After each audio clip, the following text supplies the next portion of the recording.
politics. In Singapore, there is only one opposition member with full voting rights. PAP members believe their country is too small and too fragile to be divided by a critical opposition, so there virtually is none. During Lee's rule, he had opponents jailed, humiliated or disqualified from holding office.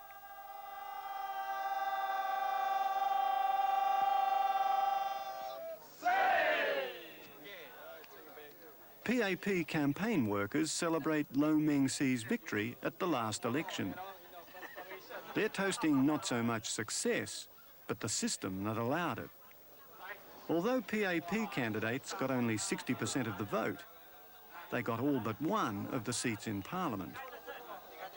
If you're part of it, a system like that is worth drinking to.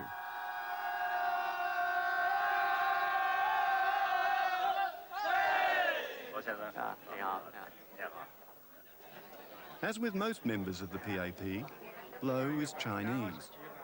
And the Chinese have a stranglehold, not just on politics, but business. Today, as Lo meets a delegation from mainland China, he's more than aware of the resentment this causes.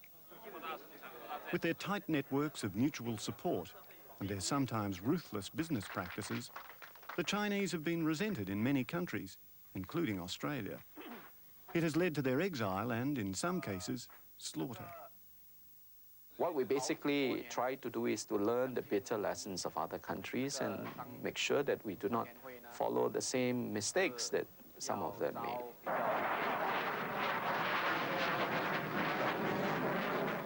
One of those mistakes is rectified here.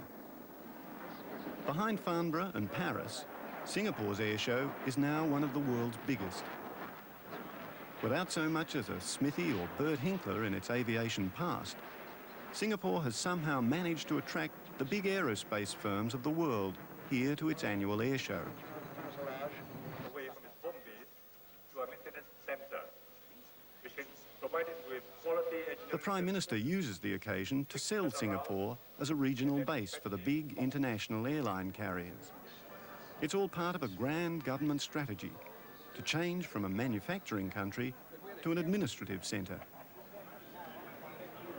The airshow helps promote that dream and helps ward off Singapore's nightmare.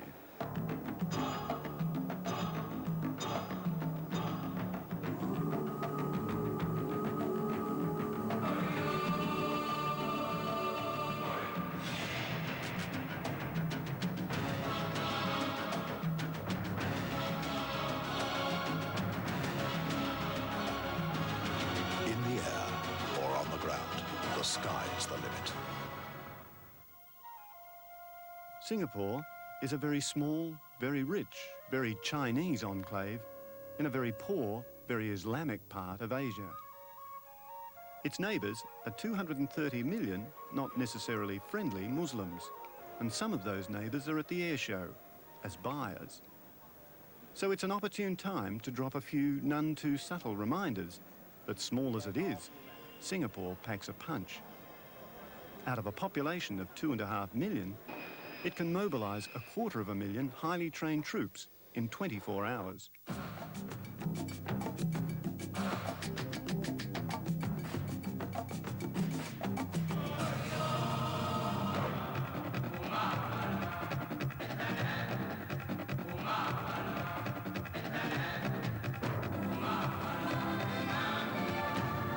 The only reason they're up there is because of what we do down here.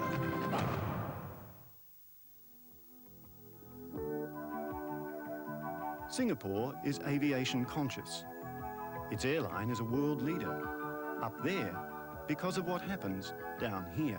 Hi Alice. Hi Anita. I'm to be here. Singapore Airlines is the country's shop window to the world, and Alice, one of the mannequins. She's a Singapore girl, one of the famed few of the television ads, and she's trying to get her two friends accepted for jobs. My name's Anita Mohammed, and I'm 22 years old. I left school about 3 years ago, and I haven't got a suitable job for myself, so I'm taking a secretarial course at the moment. My mother is a housewife and my father's working with British Petroleum in the accounts department. My brother and sister is still in school. Tell me, why do you want to become a stewardess? First of all, it's because maybe I want to see the world. This is my world, I share, always with me, out there. Singapore Airlines has built its entire image around its hostesses. They are pretty, they are sophisticated, they are exotic. They are the image Singapore would like for itself. My Singapore girl. In the soft-focus world of the Singapore girl, all races are happy and prosperous in this tiny oriental melting pot. Truth is, Malays can be found in service jobs like air hostessing, rarely positions of influence or power.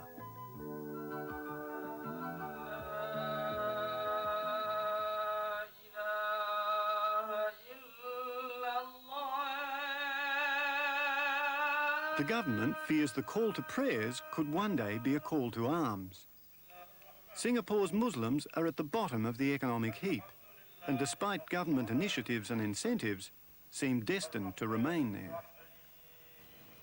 The Malays have lived on Singapore Island since long before the Europeans came, and long before the mass Chinese and Indian migrations forced them into shanty towns and into the most menial jobs.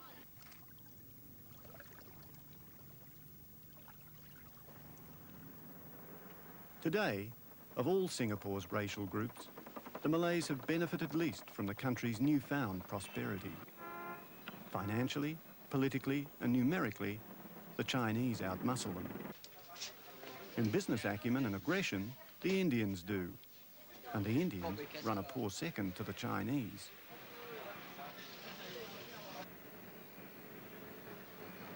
A metaphor for the Malay condition is the causeway that links the island to Malaysia. Because Singapore has insufficient water for its population, it has it piped from Malaysia. The water comes in dirty. Singapore cleans it and sells it back. Against that sort of business opportunism, Singapore Malays like Haj Abdul Qadir struggled to survive. When I was young, I was staying in a Malay kampong by the seaside. It was a village. And most of the people at that time were fishermen. The life there was very pleasant. A lot of nature around us. Not much money though. It is unlike the way we live nowadays, where people are too busy that they don't have time for each other that much as they used to have in a kampong. Morning, John. Abdul used to run a business college. When that went bust, he started a small consultancy, working out of this office. He's a well-educated man with good contacts in the Muslim community. But he gets no work from the bigger Chinese-run firms. Most of his clients are small Muslim merchants, like him, struggling with officialdom. People complaining about increasing costs and strict fines and summonses, penalties and things like that. These are problems which I think are quite common.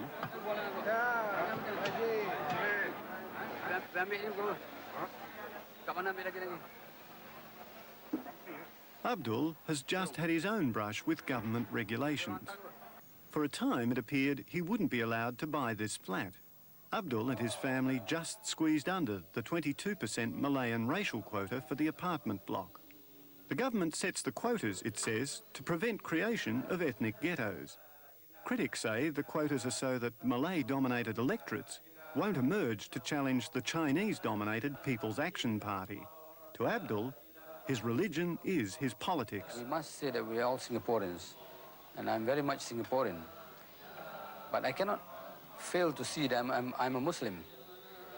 If it is something where being a Singaporean contradicts being a Muslim, where my religion needs me to do a certain thing for the goodness of mankind, of myself, my family, I have to consider myself as a Muslim.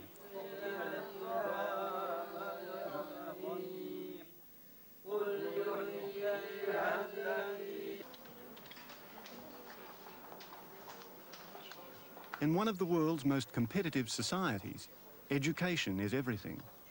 There's little hope of a good job if you fail at school.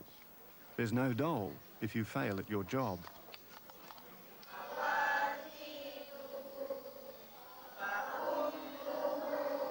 Yet, as well as studying at government schools, preparing for the high-tech future and business demands of this country, Muslim children spend vital hours every day at Islamic schools. Ada orang Bugis, ada orang Banjar, macam gitu juga orang Arab. Jadi mereka terdiri daripada golongan Bani Khaza'ah, Bani Hashim. Muslims are not yet ready to jump into Singapore's melting pot. Jeremy, the government songwriter, has the job ahead of him. Hello, Jim. Yeah, Jeremy here. Listen, I think I've got something for the chorus. The verse is going to take me a little more time to figure out. But you know, when he hears how I'm doing for the chorus, okay, I'll try and play this for you. Okay, I'll try and sing it as well. One people, one nation, one Singapore. That's the way that we will be forevermore. Yeah. Yeah, at this point, everyone's singing. The whole chorus is in, and we're thinking of using solo voices in the beginning. We're not sure about that yet. Yeah, okay. Yeah, I'll just play it for you. I'm not good at singing it. In the sort of cheerful country that Jeremy writes about, people don't get rejected for jobs. And for Vasantha and Anita, the good news is they haven't been. From 500 applicants, they're among a select few chosen for the Singapore Airlines training course. For Vasantha, it's third time lucky. I was overjoyed when they called me up to inform me that I got the job, because I failed 2 other interviews, and this was my 3rd try. I consider myself very privileged to get the job, because not everybody makes it through the interviews. Foundation close to the yellow to test the color. So for Well, the best part of being flight attendant, I would say, is dressing up, putting on my makeup, wearing the kabaya, and looking good. And I think that gives a bit of confidence, because when you look good, you feel good, everything works on perfect. I know it's a while, ladies, since I saw you the first day, but one of the things I stressed in the first day was to put yourselves into other people's shoes, right? If you think about what other people are feeling like, then you're very much more able to understand what their needs and requirements are. Yes, good. The very basics of good manners is to remember our please and our thank yous. The basic bottom ground level, if you like, of good manners. And so, ladies, did you all have a good weekend? Yes, thank you. We have put up the song to various types of people and asked them how. Back at the Ministry of Information, Jeremy and Jim are also watching their P's and Q's. So we have decided to make use of the song as the... They've just been told their song has won the competition, and they're saying all the right things. Very good. Yeah? Just how did you come up with the song?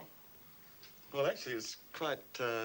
it's a rather very broad subject at the 25th anniversary, so we were looking around for one particular aspect. And the Prime Minister had made a speech some time ago where he said, were Singaporeans really one people? We felt that this unity of Singapore, all the different races working together, was probably one of the great keys to Singapore's success. Also, I think we were looking for an emotion that was within every Singaporean, desire to be one people. I think it's something that's there, so we sort of worked on that basis. It's music to the ears of a government that not only believes it should be involved in all facets of life, but believes a catchy jingle can affect even what happens in the bedroom. A bundle of joy, and a marriage is now complete. Experience the wonder, a baby that's part of you. She's got your nails. But she looks like you. The message right now is, if you're educated and successful, and presumably look like the Chinese in the ads, you better breed. Children, experience the joy while you're young. And while you're at it, for goodness sake, don't just stop at one.